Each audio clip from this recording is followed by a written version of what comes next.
Hello friends, this video on 3-dimensional geometry part 2 is brought to you by examfear.com.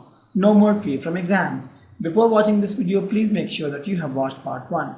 So before you study how to represent a 3D line in a vector and Cartesian form, let's study some basic terms. They are called direction cosines of a line. This thing we studied in the previous chapter also, just a repeat actually. Direction cosines, and we'll also study direction vectors. So direction cosine are nothing but if I have a line and this line makes, let's suppose, alpha with x, beta with y, and gamma with z axis, right? In this case, my cos alpha, cos beta, and cos gamma are direction cosines. Please note, if a line, maybe a 2D or 3D, doesn't matter. So a line makes alpha angle with x, beta angle with y, and gamma with z. So cos alpha, cos beta, and cos gamma are direction cosine of this. And this is also denoted by LMN. That is, cos alpha is L, cos beta is M, and cos gamma is N. So if these are all direction cosines. Please note, direction cosine is nothing but cos of the angles of this line that makes with x, y, and z axis. Now let's derive a relation between the direction cosines of the line. So as we all know, the relation between the direction cosine of the line is L square plus M square plus N square is equal to 1. That is cos square alpha plus cos square beta plus cos square gamma is equal to 1. And this is true for any line. It's a very important relationship which we'll use in a lot of questions to solve. So let's derive a proof for this. So to do this, let's suppose this is a line PQ, some line PQ. And for this line, let's suppose the equation is AI plus BJ plus CK. This I can also write as R into cos alpha plus cos beta plus cos gamma. It will be J, sorry, this will be I, this will be J, and this will be K. Where obviously my R is nothing but root of A square plus B square plus C square. This is something which we know. Why? Because either magnitude is R, right? R cos alpha will be A, right? In that case, R cos alpha will be A. R cos beta will be B, and R cos gamma is equal to C, and R is nothing but root over A square plus B square plus C square. This we can prove from Pythagoras theorem. I think we have done this in the vector chapter. Now what we can do is, let's find the length of PQ. This is PQ vector and find the length of PQ vector, right? So if you take this guy, if you take the first equation, this is nothing but PQ vector is nothing but, or PQ vector square is nothing but A square plus B square plus C square. Correct? And if you take this one, my PQ vector square is also equal to R square into cos square alpha plus cos square beta plus cos square gamma. Correct? And both are same actually. So let's say R square into cos square alpha plus cos square beta plus cos square gamma is equal to A square plus B square plus C square. And what is the value of A square plus B square plus C square? It is equal to R square. This is equal to R square. So R square cancel. So what you get is cos square alpha plus cos square beta plus cos square gamma is equal to 1. And cos square alpha is also equal to L square, cos square beta square is also equal to M square, and cos square gamma square is N square. So we can say that L square plus M square plus N square is equal to 1, or we can say that cos square alpha plus cos square beta plus cos square gamma is equal to, both are true. Thus we have seen that for any line, the sum of the square of the direction cosines is always equal to 1. Correct? So we now know what is direction cosine. Direction cosine is nothing but if alpha, beta, and gamma are the angle that this line makes with x, y, and z axis, then cos alpha, cos beta, cos gamma are called direction cosines, and they are also represented by L, M, or N. So till now we have studied direction cosines, right? Now we will study direction ratios. So if I have this, let's suppose my OP vector is a line and that is nothing but AI plus BJ plus CK, and all these values A, B and C are called direction ratios. Sorry, direction ratio. And what is the direction cosine in this case? In this case, to find direction cosine, I have to convert this guy into this form: r cos alpha I plus r cos beta j plus r cos gamma k, right? Where r is equal to a square plus b square plus c square root.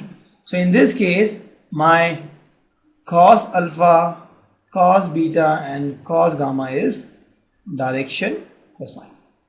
And for the same equation form, my r cos alpha, that will be equal to a, r cos beta, that is c, b, and r cos gamma, that is c, are direction ratios, right? Because this guy is a, this guy is b, and this guy is c. So please note the difference. If I have equation in this form, r cos alpha I plus r cos beta j plus r cos gamma k, cos alpha, cos beta, cos gamma are direction cosine. And the whole thing that is with I, that is r cos alpha, and this with j, r cos beta, and with k, r cos gamma, they are all direction ratios, correct? So direction ratios in this case will be r cos alpha, r cos beta and r cos gamma, and direction cosine will be cos alpha, cos beta and cos gamma. Now let's derive a relationship between direction cosine and direction ratio. So we know what is direction cosine, that is cos alpha, cos beta and cos gamma, and direction ratio, that is a, b and c. Let's find the relationship between them. So in this case, again, let's say have the same similar line, and my OP vector is nothing but AI plus BJ plus CK, and also I can write this guy as R cos alpha I plus R cos beta j plus R cos gamma k cap, where R is nothing but root of a square plus b square plus c square. This we all know. So you compare both equation, you get a is equal to r cos alpha, b is equal to r cos beta, and c is equal to r cos gamma. So how to find relationship? The first equation which we know till now is cos square alpha plus cos square beta plus cos square gamma is equal to 1. So let's try to use this and see if we can find some relationship, right? So to do this, my cos alpha will be a by r, right?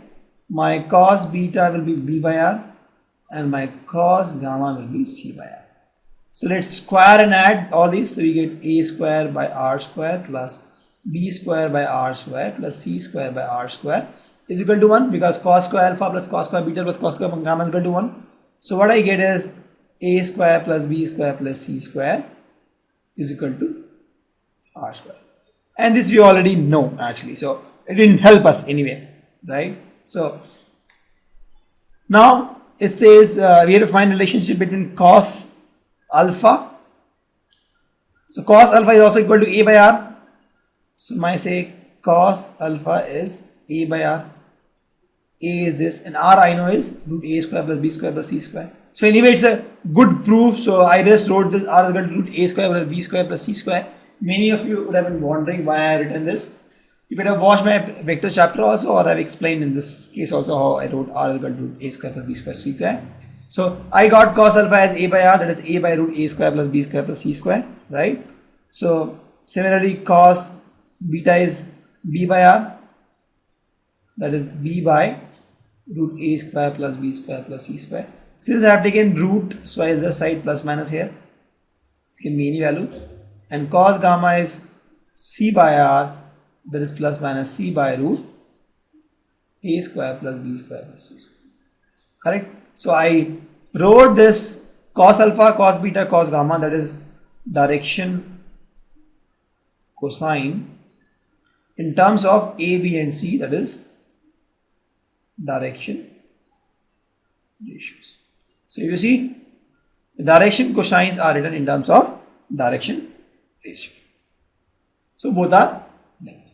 So this is the case where my line is a normal line where one part was the origin. Now we'll try to derive the relationship between direction quotient and ratio where the line passes through 2 points. So in this case my 1 point was origin itself. Correct? So let's take this example where my line passes through 2 points and I have to find the relationship between direction quotient and direction ratio. So one thing that will hold true for this line also will be my L square, or I'll say cos square alpha plus cos square beta plus cos square gamma is equal to 1. So this relation will also be true for this line. Correct? Let's assume that this point is P, this point is Q, and R be the length of this guy. And let's suppose this point is this guy, let's suppose is x1, y1 and z1, right? This point is x2, y2, z, this point Q, and this is x1, y1, z, right? So my PQ vector will be nothing but x2 minus x1i plus y2 minus y1i plus z2 minus z1. So if you are having doubt in this, please watch my vector chapter where I have explained. PQ vector will be Q vector minus P vector, that's Q vector minus P vector, that is x2 minus x1, y2 minus y1, z2 minus z1. Correct? And I can also write, since R is the length of this whole vector, I can write this guy as R cos alpha I plus R cos beta j, this is j, plus R cos gamma k, this guy is k. Correct? So I can write like this. Both equations are same, both are for PQ only. Now if you compare both equations, right, you get, from this I'll find cos, or you get actually like this, x2 minus x1 is equal to R cos alpha, my first equation. Y2 minus y1 is equal to R cos beta, second equation, and z2 minus z1 is equal to R cos gamma. I know cos square alpha plus cos square beta plus cos gamma is equal to 1. So similarly, I'll find cos square alpha, cos square beta and cos square gamma.